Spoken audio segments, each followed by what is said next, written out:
శ్రీ సంజీవ దేవ్ గారి ఆత్మకథ తుమ్మపూడి 32వ భాగం 8-10-25 స్మృతి బింబాలలో 5వ వ్యాసం. ప్రకృతి నుంచి నేర్చుకున్న పాఠ. బెంగుళూరు నుంచి తెచ్చివేసిన పాన్సెటియా బాగా బతికి ఎర్రని చిగురు తొడిగింది. ఎత్తు పెరగకుండా నేలబారున ఉండి ఎర్రని చిగుళ్లతో తెల్లని గోడ కడ్డంగా కనబడుతుంటే ఎంతో శోభాయమానంగా ఉంది. డిసెంబర్లో చలి బాగా ముదిరింది. చలి ముదిరిన కొద్దీ పాన్సెటియా ఆకుల ఎరుపు కూడా ముదిరింది. ఈ ఎరుపు చుట్టూ ఉన్న ఇతర మొక్కలకు అది కాంతిచ్చే. ప్రపంచంలో ఎన్నో దుఃఖాన్నిచ్చే వస్తువులు విషయాలు ఉన్నట్లే ఆనందాన్నిచ్చే వస్తువులు విషయాలు అవి ఆనందాన్నిచ్చేంత మాత్రాన ప్రతి వ్యక్తి ఆనందింపలేడు. ఒక వస్తువు ఆనందాన్ని ఇస్తున్న దాన్ని స్వీకరించే అర్హత కూడా అవతలి వ్యక్తిలో ఉండాలి. ఆనందంలోని సుఖం ఇవ్వడంలో కంటే ఇచ్చేదాని అనుభవంలో ఉండాలి. మనుషులు ఆనందిస్తారు, వస్తువులు ఆనందం ఇస్తాయి, ప్రదేశాలు ఆనందం ఇస్తాయి, చెట్టు కూడా ఆనందం ఇస్తుంది, పెట్ట ఆనందం ఇస్తుంది. ఇవన్నీ ఆనందం ఇస్తున్న దేని ఆనందం ఎక్కువ ఆనందకరంగా ఉంటుంది అనే ప్రశ్నకు ఒక సమాధానం కుదరదు. నిజానికి వ్యక్తి అభిరుచి మీద ఆధారపడి ఉంటుంది ఆ సమాధానం. కొందరికి మనుషులిచ్చే ఆనందం ఇష్టమైతే మరికొందరికి వస్తువులు ఇచ్చే ఆనందం, ఇంకొందరికి ప్రదేశాలు ఇచ్చే ఆనందం, మరికొందరికి చెట్లు ఇచ్చే ఆనందం, పిట్ట ఇచ్చే ఆనందం ఇష్టాలు ఉంటాయి. ఒకదాని నుంచి ఆనందం వస్తుంది అంటే అదంటే మనకు ఇష్టమని, అంటే దాన్ని మనం ప్రేమిస్తున్నామని. ప్రేమించని దాని నుంచి ఆనందం లభించదు. మనుషుల్ని ప్రేమించడంలో మిగతా వాటిని ప్రేమించడంలో ఒక భేదం ఉంది. మనుషుల్ని ప్రేమించడంలో అవతల వ్యక్తి నుంచి కూడా తిరిగి ప్రేమ వస్తుంది. తాను మాత్రమే అవతల వ్యక్తిని ప్రేమిస్తూ అవతల వ్యక్తి తనను ప్రేమించకుండా ఉండే ఘట్టాలు కూడా ఉంటాయి. కానీ అటువంటి వాటివి వన్ వే ట్రాఫిక్ కంటే చాలా తక్కువగా మాత్రమే ఉంటుంది. ఎక్కువ భాగం ఉభయులు ప్రేమించుకోవటంలోనే జరుగుతుంది. ఈ పరస్పర ప్రేమ మనిషిని మనిషి ప్రేమించడంలో జరిగినంతగా మనిషిని కాని వాటిని ప్రేమించడంలో జరగదు. కొంతవరకు ఇది జంతువులను పక్షులను ప్రేమించడంలో జరగవచ్చు. తిరిగి అవి కూడా కొంతవరకు మనను ప్రేమించగలవు. కనుక ఇతరులను ప్రేమించినప్పుడు అవి మళ్ళీ మనల్ని ప్రేమించటం జరగదు. మనం సూర్యోదయాన్ని ప్రేమిస్తాం, వెన్నెలను ప్రేమిస్తాం, కిసలయాలను ప్రేమిస్తాం, మొగ్గలను ప్రేమిస్తాం, పువ్వులు ప్రేమిస్తాం. కానీ ఇవన్నీ తిరిగి మనల్ని ప్రేమిస్తున్నాయా అంటే లేదు. వస్తువులు ప్రదేశాన్ని ప్రేమించేటప్పుడు పని అంతా కర్తదే, కానీ కర్మదేమీ ఉండదు. ఇక్కడ కర్మ పాత్ర కూడా కర్తే తీస్తుంది. ఒక వస్తువు మీద తన ప్రేమ తీవ్రంగా పెరిగితే ఆ తీవ్రతతో కర్త భావిస్తాడు. ఆ వస్తువు కూడా తిరిగి తనను ప్రేమిస్తున్నాడు. ఈ భావ తీవ్రతలు, ఈ రసాత్మక దశలు అచేతన పదార్థం కూడా చైతన్య పదార్థంగా గోచరిస్తుంది. వ్యక్తి నుంచి ప్రవహించే చైతన్య స్రవంతిలో అచేతన పదార్థాలు కూడా మునిగి చేతనవంతంగా గోచరిస్తాయి. మందారం మన నిమిత్తం పుష్పించదు, అయినా అది మన నిమిత్తమే పుష్పించినట్లుగా దాన్ని మనం ఆనందిస్తాం. డిసెంబర్ మధ్యాహ్నాంతరం 4 గంటలకే చీకటి పడుతున్నట్టు అనిపించి ఇంటిలో కానీ చెట్ల నీళ్ళల్లో కానీ నిలవ బుద్ధి అయ్యేది కాదు. మధ్యాహ్నం నుండి ఎండలో తిరగాలనిపించి ఇంట్లో కూర్చొని ఏమైనా వ్రాసుకోవాలంటే మనస్కరించేది కాదు. కాలవకట్ట వెంట వేగంగా నడుస్తూ కదిలే నీల జలాలను చూస్తూ, కదలని నీల గగనాన్ని చూస్తూ, జలాలు ఈదేటి గగనంలో ఎగిరే రంగురంగుల పక్షులను ప్రాకృతిక మౌనానికి చూస్తూ కాలక్షేపం చేయటంలో ఆనందం వేశారు. పడవలు లాగే వాళ్ళ పాటలు ప్రకృతి మౌనానికి భంగం కలిగిస్తాయి. మనిషి భూమి మీద చేసే ప్రతి అడుగులో ఎంతో లయ కనిపిస్తుంది, ఎంతో ప్రాణస్పందన వినిపిస్తుంది. లయ కనిపించాలని, ప్రాణస్పందన వినిపించాలని నడబడు.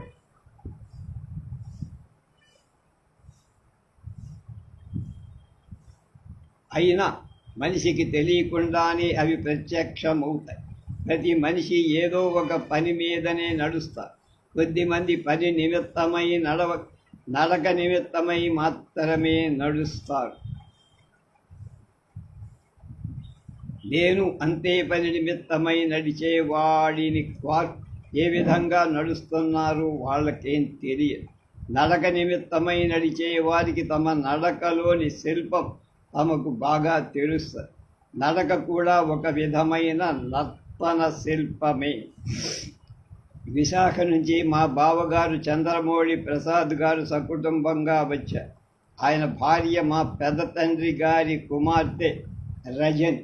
విశాఖపట్నంలో వారికి లీలామహల్, సరస్వతి పిక్చర్ ప్యాలెస్ అనే సినిమా హాళ్ళు ఉండేవి. ఆయన చాలా సరదా మనిషి, ఆమె చాలా తెలివై. ఆయనకు మధుపానం, ధూమపానం మొదలైన అభ్యాసాలుండే. ఆయన కారులో నిత్యం ఏదో వైపు వెళ్తూ ఉండేవారు. ఏ పని లేనందున తరచుగా నేను కూడా ఆ కారులో ఊళ్ళ మీద విహారాలకు పోయేవాడు. ఆయనకు సాహిత్యాలు, కళలు మొదలైనవి నచ్చేవి కాదు. సూక్ష్మ విషయాలన్నిటికీ, లలిత విషయాలన్నిటికీ, శరీరానికి సంబంధించిన విషయాలన్నిటినీ ఆయన హేళన చేసేవాడు. స్థూలంగా జీవించడం మాత్రమే ఆయనకిష్టం. మానవ సమాజంలో ఇటువంటి మనస్తత్వాలు కూడా ఉన్నాయని మొదటిసారిగా తెలుసుకో. ఆయనకు మళ్ళీ దేవుడి మీద భక్తి, భయం కూడా బాగానే ఉంది. తిరుపతి భక్తి, ఇటువంటి చిత్త సంస్కారం లోపించిన వ్యక్తులు తిరుపతి భక్తి ఎక్కువ ఉంటుంది అనుకునేవారు. అయితే ఆయనలో చాలా మంచి గుణాలు ఉన్నాయి. దీనులకు సహాయం చేయడం, అవసరం ఉన్న వాళ్లకు పనులు చేసి పెట్టడం, రోగులకు డాక్టర్ల చేత చికిత్స చేయడం మొదలైనవెన్నో ఉదాత్తమ గుణాలు ఉన్నాయి. మనుష్యులను మనోవైజ్ఞానికంగా అనుశీలన చేయడం ప్రారంభించిన రోజులని.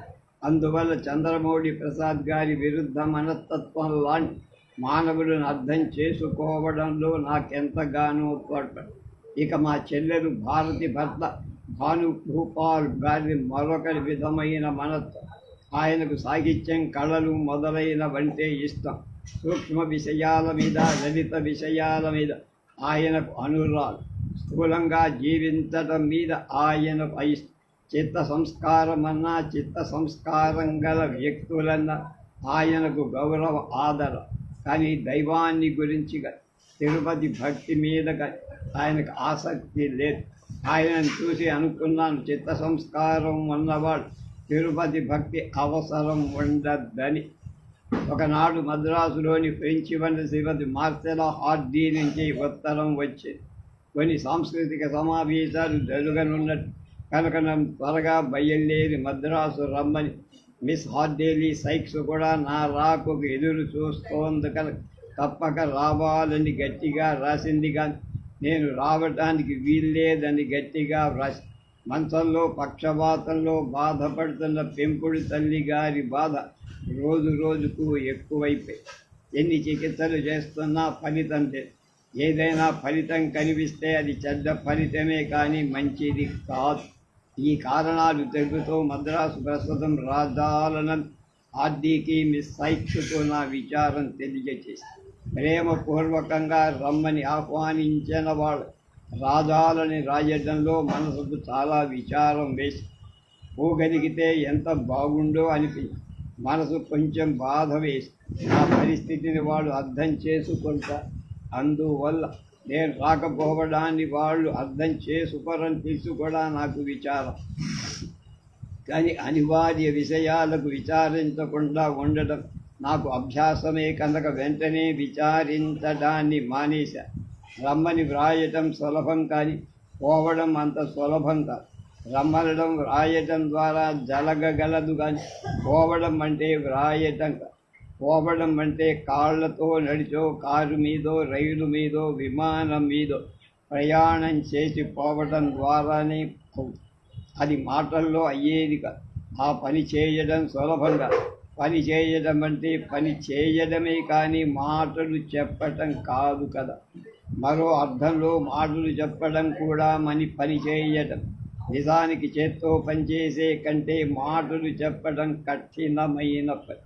ఇవి ఒక అర్థంలో ఒక వడ్రంగి కంటే ఒక కవి గొప్పవాడు. కానీ టాల్స్టాయ్, గాంధీ దాన్ని బుద్ధిజీవులకు కూడా అంత విలువన్నది అంట.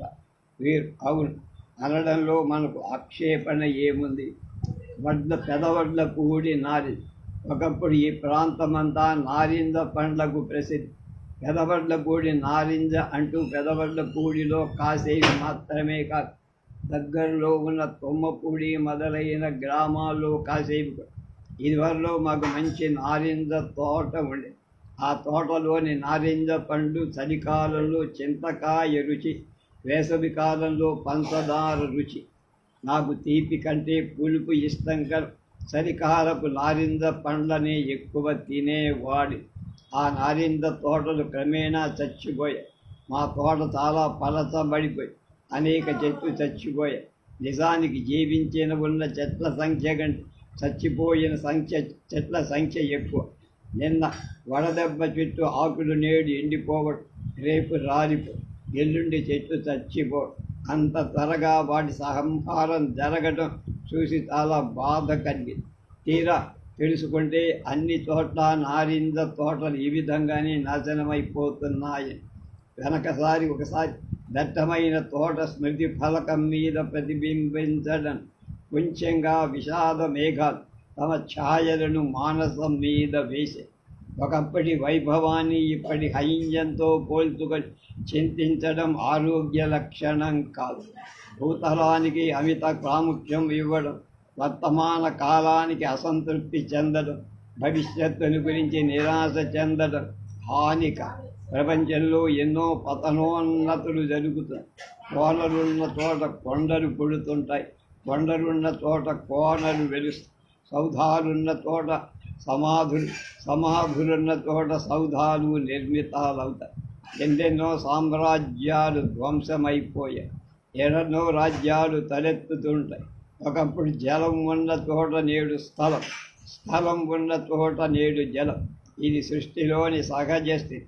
కనుక ఒకప్పుడు దట్టమైన నారింజ తోటలున్నాయని, నేడవి చచ్చిపోతున్నాయని బాధపడడం మానసిక ఆరోగ్యానికి మంచిది కాదని ఆ ఆలోచనే మానేశారు. మనం మాత్రం ఎల్లప్పటికీ జీవించి ఉండగలమా? కాబట్టి ఎప్పటి పరిస్థితికి అనుకూలంగా ఇప్పుడు తయారు కావడం విజ్ఞత. ఒక మొక్కను నాటి అది రోజు ప్రవర్ధనం అవుతుండదాన్ని చూస్తుండటంలో ఎంత ఆనందం ఉంటుందో. ఒక చెట్టు రోజు కృంగి కృషించి ఆకు రాలి ఎండిపోవడం చూడటంలో కూడా అంత ఆనందం. ఉదయాన లేవగానే కుతూహలంగా ఉంటుంది. పెరుగుతున్న మొక్కని నేడు ఎన్ని కొత్త ఆకులేసిందో చూడాలి. అదే మాదిరి కుతూహలం జన్మిస్తుంది. ఎండిపోతున్న చెట్టు నుండి నేడు ఎన్ని ఆకులు రాలిపోయాయి. ఈ రెండు దశలు నెలలోని శుక్ల పక్షానికి, కృష్ణ పక్షానికి సరిపో. మొదటి దానిలో నెలవంక రోజుకొక కళను చేర్చుకొని పెరగడం కనిపిస్తుంది. రెండవ దానిలో పూర్ణచంద్రుడు రోజుకొక కళను పోగొట్టుకుంటూ తరగడం కనిపిస్తుంది. ఇంటిలో వెన్నెల ఉంటుంది. ఒకటి ఉన్నతమవుతున్న వెన్నెల, రెండవది పతనమవుతున్న వెన్నెల.